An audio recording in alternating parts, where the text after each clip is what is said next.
The Justin Robert Young program brought to you as always by everybody who supports us at payjurydaily.com. Again, payjurydaily.com. Also, tickets are on sale.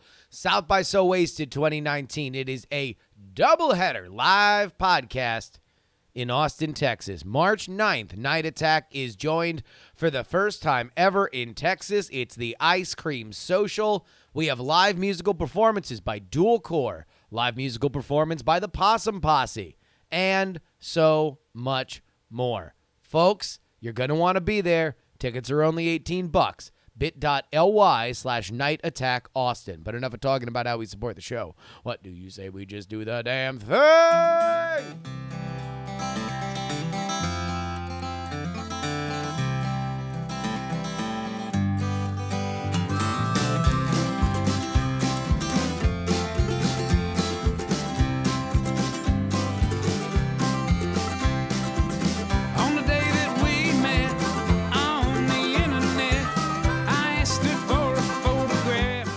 Oh, there's that Possum Posse. She sent it over to me, said, I know it's ugly, and I said, girl, ugly ain't the half, look at you. Oh, I want everybody singing. All the JuRY listeners. I want this to be the loudest song sung along to when they come and play this here at South by So Wasted 2019, March 9th at the North Door Theater. Tickets available now. Cheap. bit.ly/Night Attack Austin. All right. A couple things. I want to give you a little bit of my own opinion here. My own opinion. Huge conversation yesterday online around the layoffs at Blizzard Activision. Blizzard Activision, despite being called Blizzard Activision or Activision Blizzard, is really a conglomerate of a lot of companies beyond Activision's kind of the parent company. Then you got King Software. Blizzard is a gigantic part of it, and some other stuff. They decided to lay off 8% of their workforce. A lot of Sturm and Drang yesterday online about how Blizzard said that they had experienced record revenue but did not meet expectations, and they were revising down their revenue for 2019, meaning that they were not expecting to make what they initially thought they were going to make. There's a million other people out there that can tell you about the video game industry, and I will leave the conversation on unionization and how good that is to somebody who knows some shit about the video game industry. Because, spoiler alert, your boy doesn't.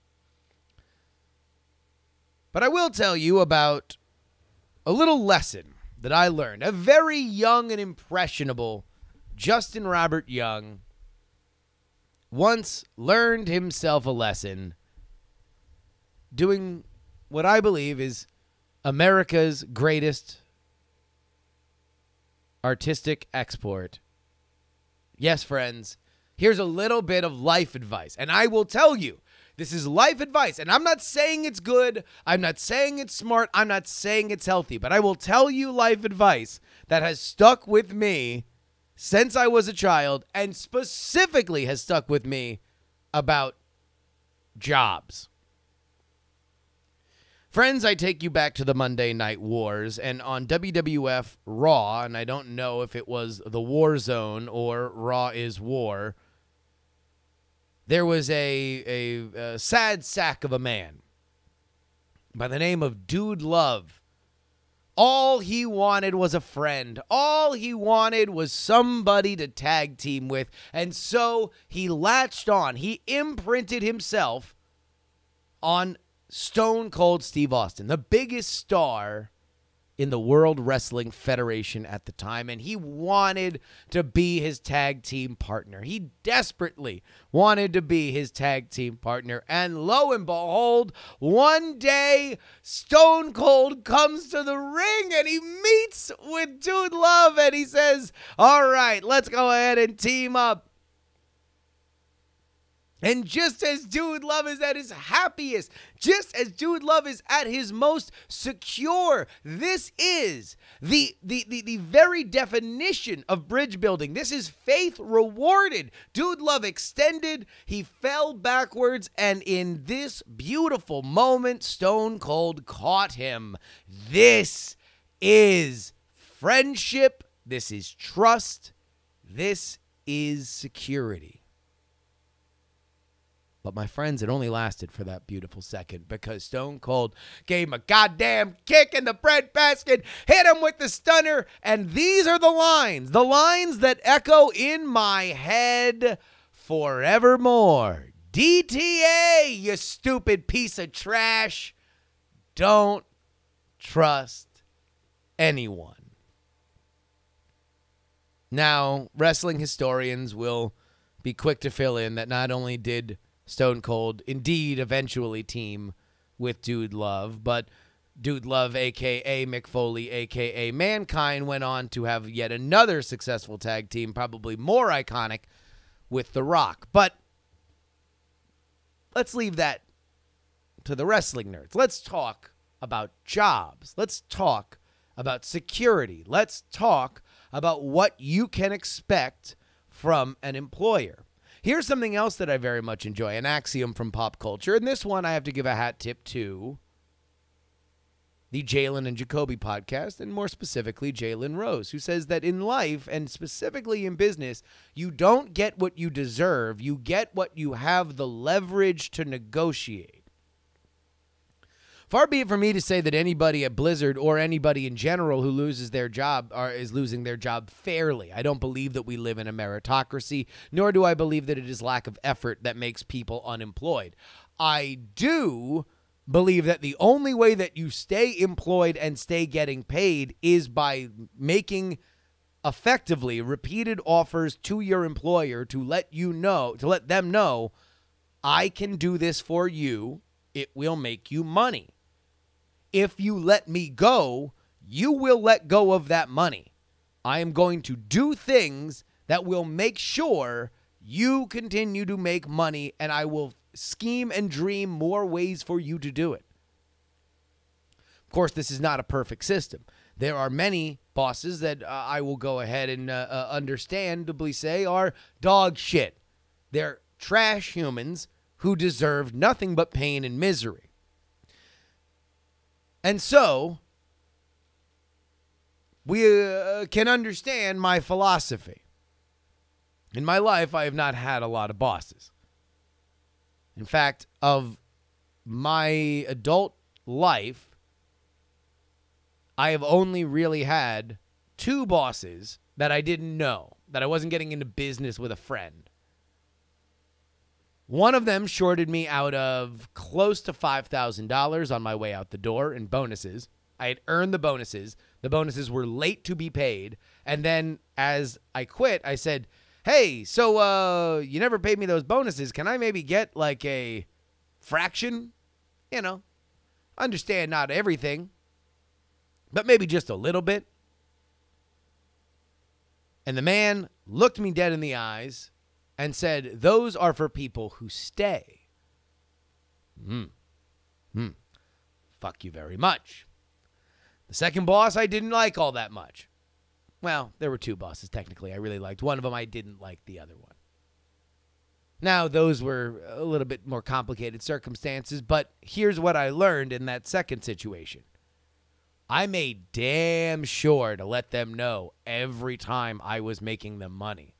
I made damn sure to let everybody know that I was working the most hours. I made damn sure to let everybody know that I was somebody that clients enjoyed coming back to. I made damn sure that it was on record that my relationship with that company was going to operate on 2 vectors. One for them, one for me. One for them, they are going to get somebody that is far above replacement value at my position. I will be able to chart exactly how much above replacement value is based on how much I am bringing in. Vector number 2, I'm going to talk as much shit as I want. When I don't like something, I'm going to come to you directly and I'm going to tell you.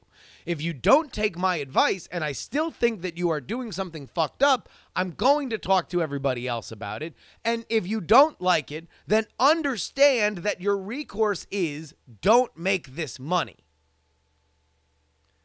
I believe that I made these decisions largely because I'm a distrustful person when it comes to businesses. I don't trust anybody, you stupid piece of trash.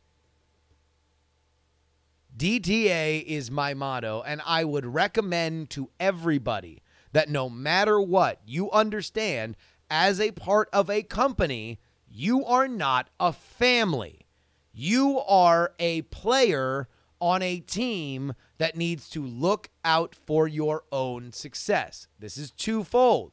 Number one, your own success can be your team's success, but you need to know exactly what you're doing. You need to know exactly what you're bringing into them. You need to know what they're paying you in relation to what you are bringing into them. And you need to not be shy about making sure that you are amongst your peers in your field in making what they make, unless you have a really good fucking explanation for it.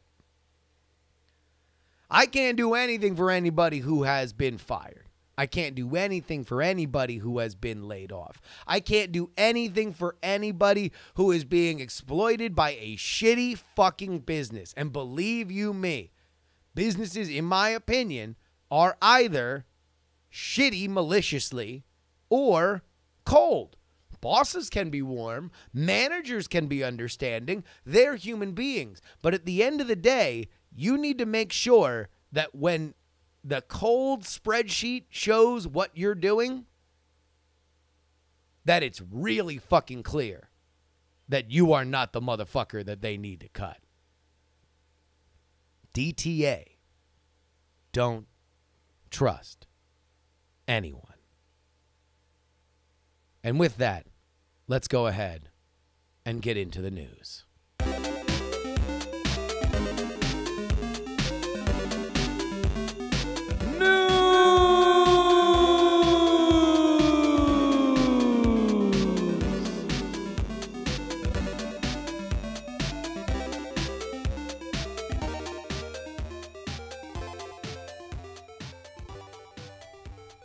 This news comes in from Justin. He wrote in, this is a Daily Wire article. So I guess, is this Ben Shapiro's thing? I guess it's Ben Shapiro's thing. Here we go. Bloomingdale's forced to apologize, pull offensive t-shirt after it triggers journalists. Legendary department store Bloomingdale's. I don't know why the writer here, Emily Zanotti, decides she wants to fucking let everybody know that Bloomingdale's is a legendary department store. But they made a t-shirt with fake news emblazoned on it after the top triggered a bunch of journalists. So they pulled this this shirt. It says fake news in kind of a faded... I think it's probably... Oh, you want to know what it might be? It might be the old Rolling Stone font. Ooh, somebody tell me if I'm right. Somebody tell me if I'm right. Am I right? Fake news is the old Rolling Stone font, this t-shirt. Allison Caden is the journalist that bitched about it on Twitter. Hey, Bloomingdale's, she writes, this isn't funny or fashionable. It further delegitimizes hardworking journalists who bring real news to their communities. Who's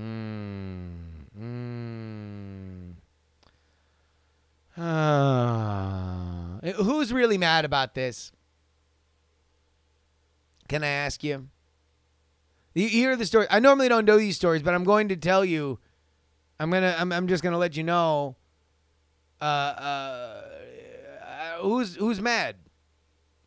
I get it that some people are mad on Twitter, but really, like this is one of these mascot stories. Mascot stories.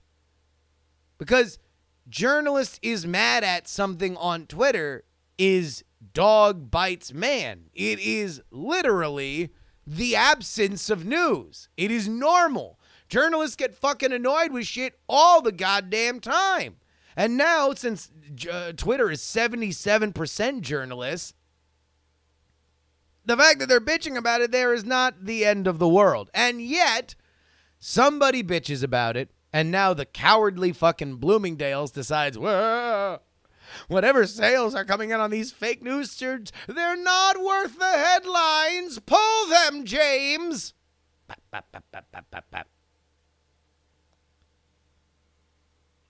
I don't know why James is the one who has to pick him up, but apparently he is. And then meanwhile, the Ben Shapiro website gets to have something that gives confirmation bias to all of its readers. That's 90% of the internet today. 90% of the internet is confirmation bias theater. You should, when you come on the internet right now, you take a questionnaire, and the questionnaire says, what do you believe? And then they're like, cool, here are a bunch of things that have exclamation points talking about why you're right. Ugh.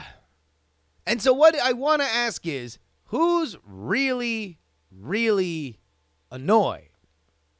Was there a boycott? Look, the fact that Bloomingdale's pulling the shirt is a news peg, I fucking guess. Although I don't really know who was, had their eyes, who's working the Bloomingdale's supply chain fucking beat. But I guess, theoretically, outcry on social media, a.k.a. one person, forces Bloomingdale's to pull shirt. And now there's more headlines because it's reaffirming the idea that the Daily Wire wants to highlight for their confirmation bias theater that journalists are thin-skinned. That's actually true. And that they are ruining America by way of their ham-fisted shoving their values down our throat. After all, what are these drive-by journalists actually wondering about? Is it indeed the idea, Snurdly, that they are the fake news? Is it indeed what they are upset about, that their uniform is now being sold in Bloomingdale's where anybody can get it? We'll find out right after this.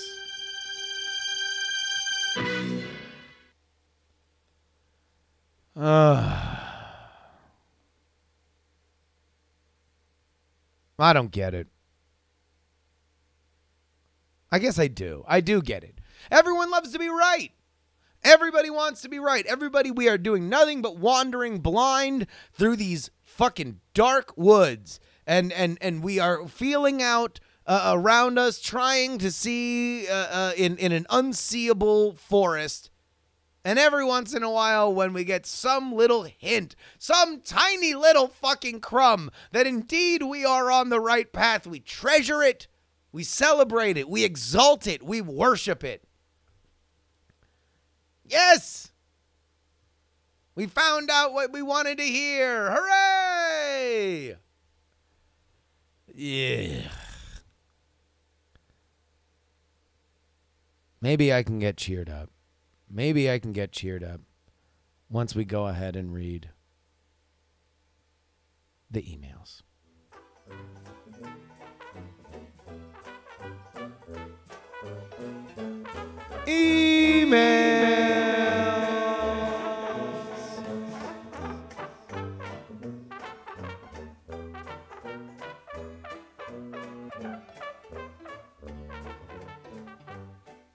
Evan writes, I don't understand squat wipers. All right, so this is from Monday. Anthony Caruso and myself were talking about sit versus stand wipers.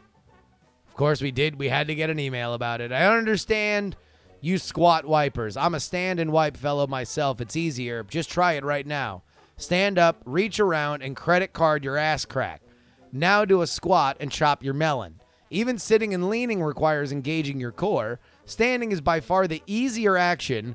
Why do you insist on adding calisthenics to what should be an activity of great relief?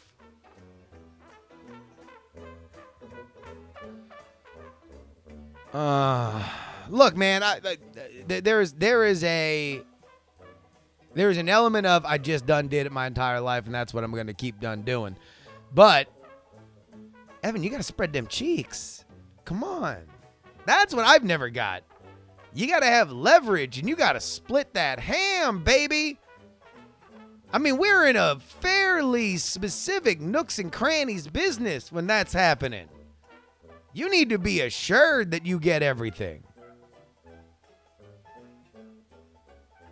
All right. The rest of these are all going to be about my germaphobe. We're going to blow out all the germaphobe emails. David writes, I am certainly not a germaphobe. No one ever said or implied that I am. However, for what it's worth, you would have only wiped snot on my face once. That's way over the line. Anthony, get some self-respect. Don't do that to Anthony, David.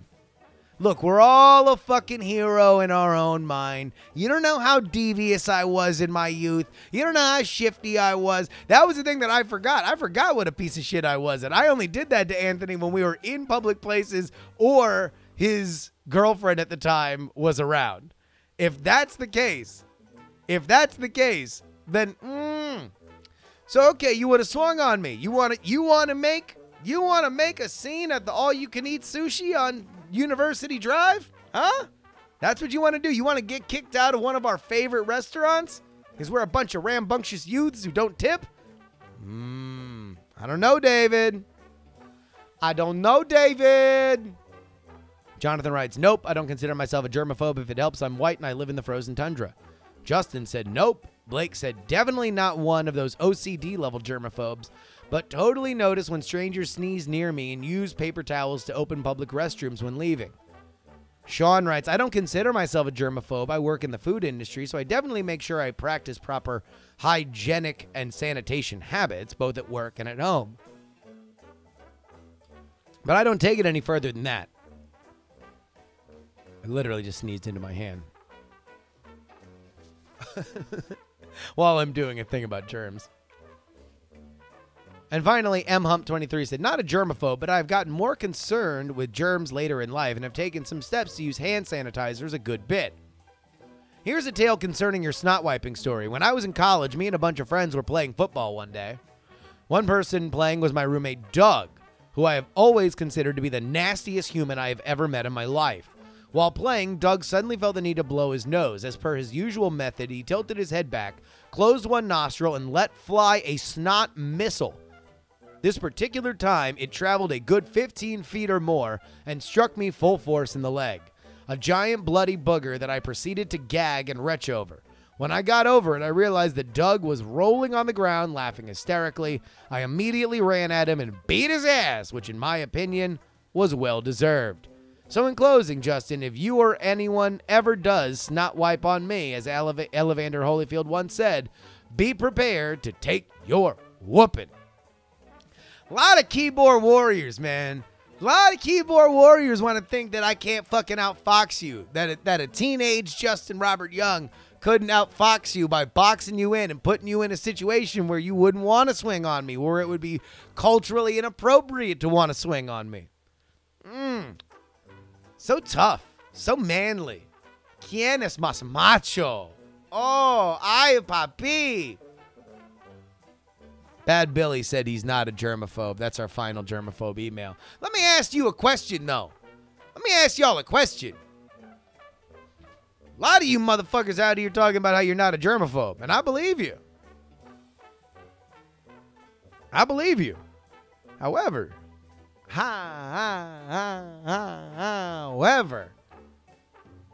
I didn't get one email saying I am. I got a lot of people saying that they use Purell a lot. I got a lot of people saying that they get nervous when people get sneezy and sick, but nobody called themselves a germaphobe.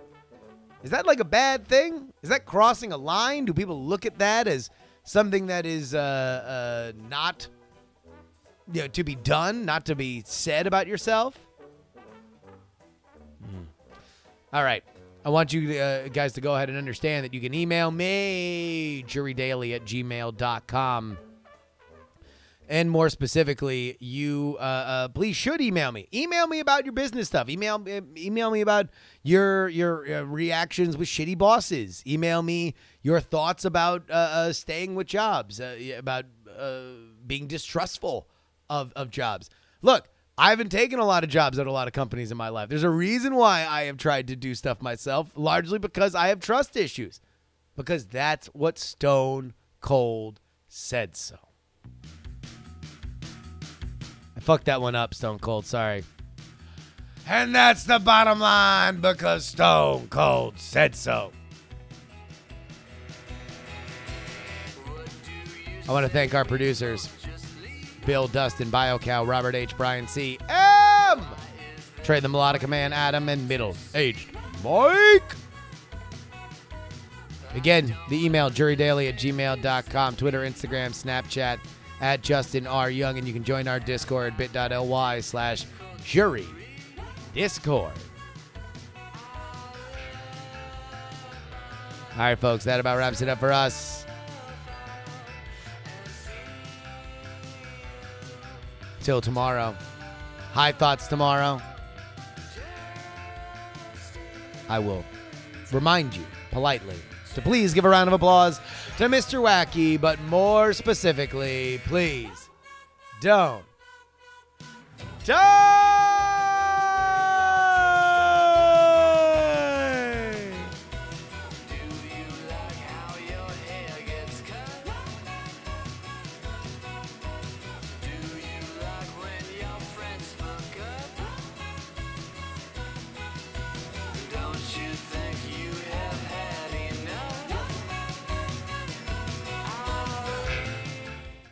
Diamond Club hopes you have enjoyed this program.